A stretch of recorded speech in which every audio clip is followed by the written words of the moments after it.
A lot of people think that the worst place to be is when things are falling apart around you and people are not willingly to listen to you nor help you. A lot of people think that that is the worst place to be, that you don't have the means to get yourself out of the situation and others are not willingly or too cowardly to reach out a hand to you. So let me tell you, that's not the worst place to be. The worst place to be during this lifetime, and I'd say also the most dangerous place to be, is when you have a relieved outcome. Let me say you have a success and you've achieved that success. Or let me say that success has worked out for you. Let me say it better. The success has worked out for you. And now you are only concerned with maintaining that outcome, to maintain that success. You don't look any further. You don't look beyond. That is a very dangerous place to be. Let me explain why. And I'll do it with a parable. You have Stephen. Stephen was into rap music. He was making songs on YouTube in 2008. Well, most people watched it and left dirty comments for him. Then, one day, Stephen heard that his cousin had a music studio, so he went and made songs. They recorded an album. And that cousin and him, they were Catholic, so they light candles to some saints, Catholic saints, and it worked. They're not aware it's witchcraft in disguise, but okay, it worked. So they began to tour here and there locally. And Stephen was happy and excited. He was a rapper. He had his own album, he was giving performances. But here's the thing, he didn't look beyond. What has happened now? Many people began to know who Stephen was. He was a rapper. Okay, Stephen earned some money. He was not a millionaire or any of that, but he had thousands of, I say euros now because I use euros over here. He had thousands of euros he could spend. But he was so into their success and maintaining their success. So people that were talking negative, he removed them. People that were criticizing all the time but did not give any constructive feedback, he removed them from himself. And it was correct. But he was wrong. Where was he wrong? He was only concerned in maintaining their success. He didn't look beyond. I mean, he was, at the time that he had a success, he was 20. Okay, he was 24 when he was still going as a rapper. He didn't look beyond and think, okay, I may hit 30 soon. And those young people that are listening to me now, they're going to become older. So they may not listen to the rap music more. They'll have their families. Because Stephen was already expecting his first child.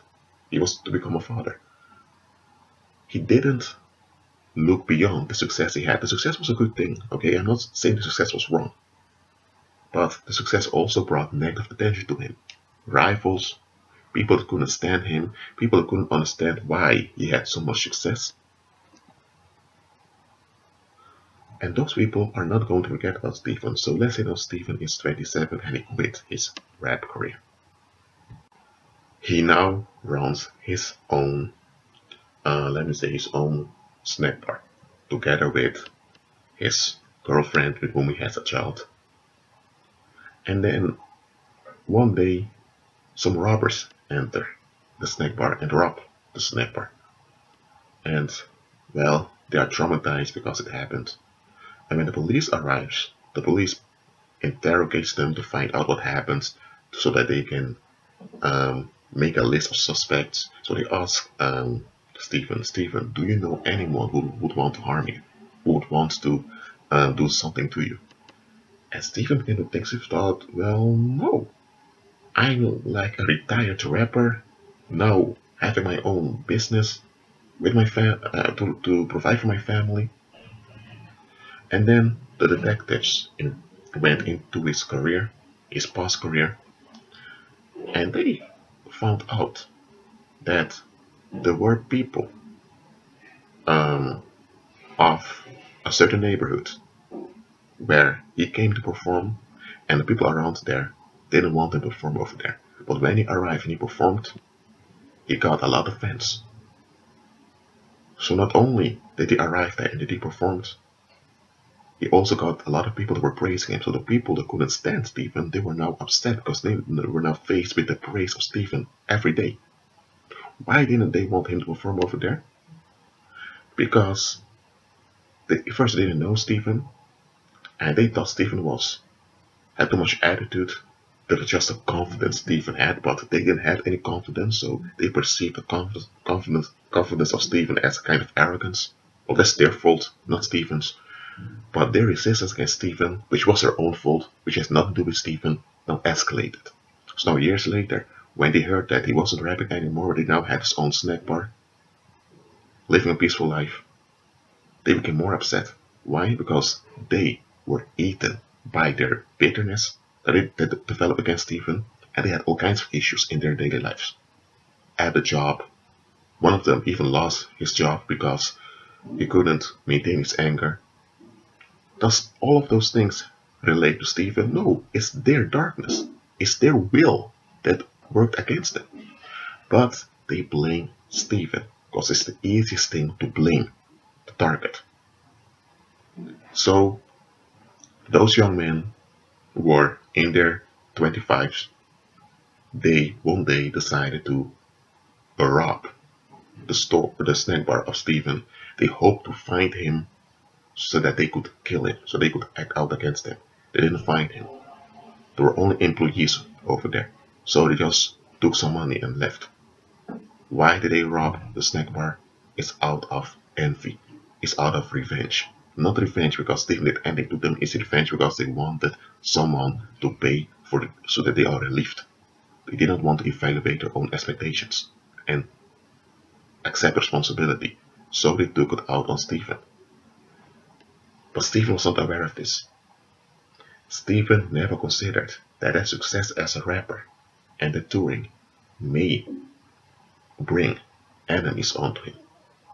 He never realized that his confidence may be interpreted as arrogance.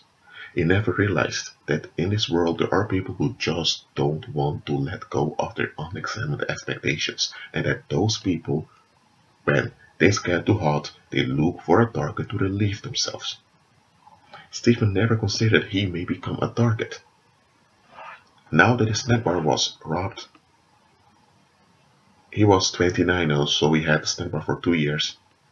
He now realized that there were people that had evil intentions towards him. There were people that wanted to harm him. And now he realized that he was quite vulnerable. He also had a small child. So, in this parable I just gave onto you, that Stephen never looked beyond the success. The success came with all the short-term benefits. He never looked beyond it to see what that benefit would attract. If he would have done that, I'm not saying he should have stopped with his rapping, with his interest in rapping. He could have rapped, he could have had a success, but he could have been prepared for what was coming. And if he was prepared, he would have been able to deal with it in a constructive way. For example, Stephen, maybe if he wanted to go and perform somewhere, he could have invited people to come, rappers that were locally to come and to rap with him. He could have had an inclusive attitude towards the place he went to perform. If he would have done that, then people would have felt included. And then, if they decided they did not want to associate with Stephen, it would have been on them. And everyone would tell them, it's your own fault. Now, I'm not saying that would not have caused enemies, but if it would have been more inclusive, it would have been much harder for people to choose him as a target. But now, Stephen was so into his success and so confident in it, and that confidence was expressed everywhere he came, and it was perceived as people felt intimidated by it. If he would have had a more inclusive attitude, he may have gained more colleagues in the rapping industry and things would have gone different. But here's the thing, he never looked beyond. And some of you who are watching this video, some of the difficulties you're in now, I'm not pointing the finger at you. First of all, I don't know who's watching this video, okay? But I'm just saying there are people who are watching this video. Some of the difficulties you're in now is either because you were unaware of certain things. Some things you can't know, so don't blame yourself, okay? But some of the things you're in is because you never looked beyond. No, I'm not blaming you, so don't blame yourself either. I'm just stating it. I'm just stating the facts here. You didn't look beyond. And nobody told you to look beyond because most people don't look beyond. You may have parents, peers, relatives who never look beyond. So I don't blame you, but that's why I'm teaching you now. Look beyond. Look further. I'm not telling you to be suspicious. I'm not telling you to be fearful. I'm not telling you to be avoidant of challenges. I'm not telling you to be like that.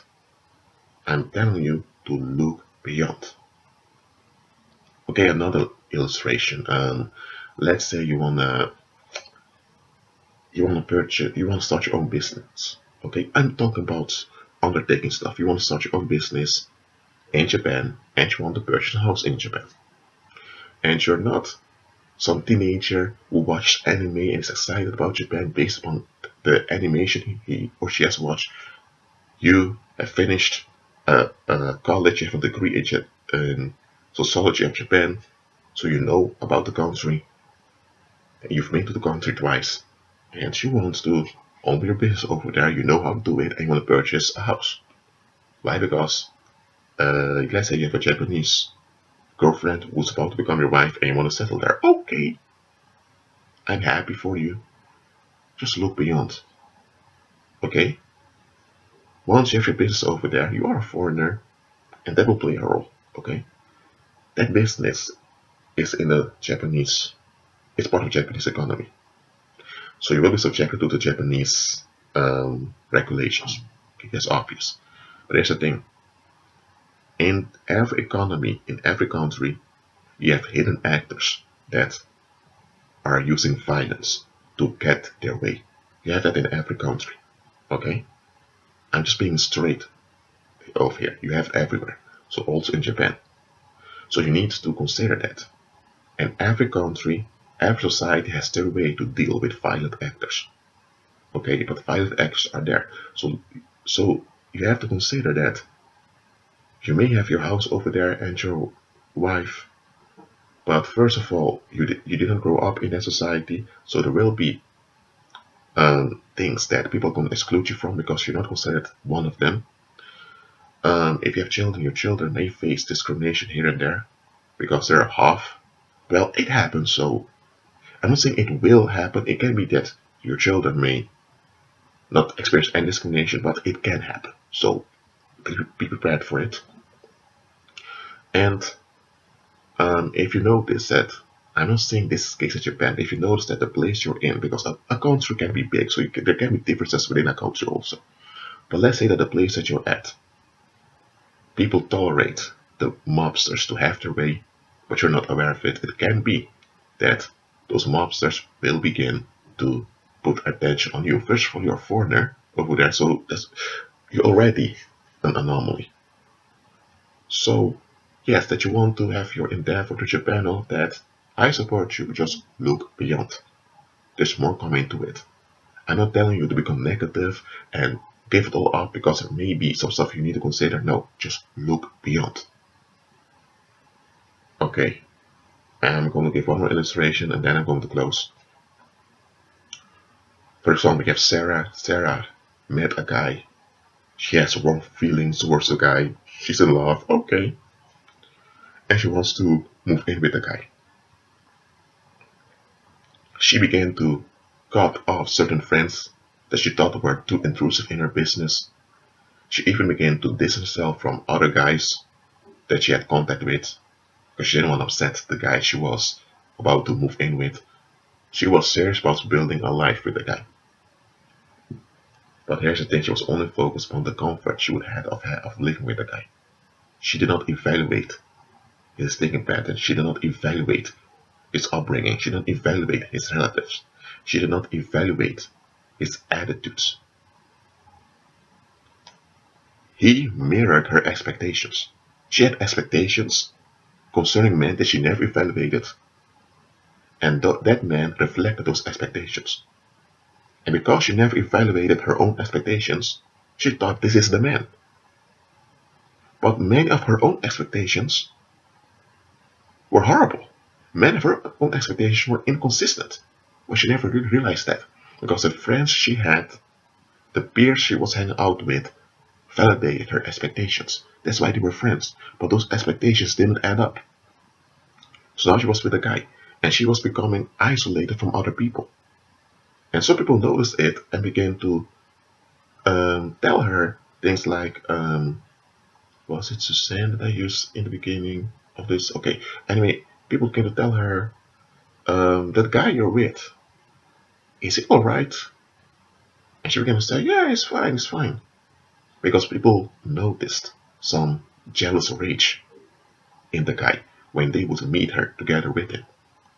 And people could feel the hostility coming from him, but she was completely insensitive to that because she was totally into the relief she had with the guy. Okay, there's nothing wrong that she wanted a guy that the two had a good time together and they wanted to have a relationship. There's nothing wrong with that, but hold on. She never looked beyond. She never looked further. So when the problems began to manifest, obviously, she was surprised. Well, she shouldn't have been surprised. But here's the thing, especially when it comes to social interaction, and especially the sexual part of social interaction like marriages and sexual relationships, especially when it comes to that, most people don't look beyond. I'm not going to make this video about sexual relationships, no. And I've used that last parable just to highlight something important to you. Look beyond. If you look beyond, you will notice things you didn't notice before. You may even notice things others don't notice. And you will avoid traps when you look beyond. Now, I'm not saying that you can't be trapped if you look beyond, okay? Things happen. You can be deceived, you can be tricked. Such things happen. But when you're used to looking beyond, it's going to be very hard for you to be trapped or to be deceived. I'm not saying it can't happen, but it's going to be quite difficult. And you will notice dangers beforehand. Well, that being said, I agree with Christ. Be at peace.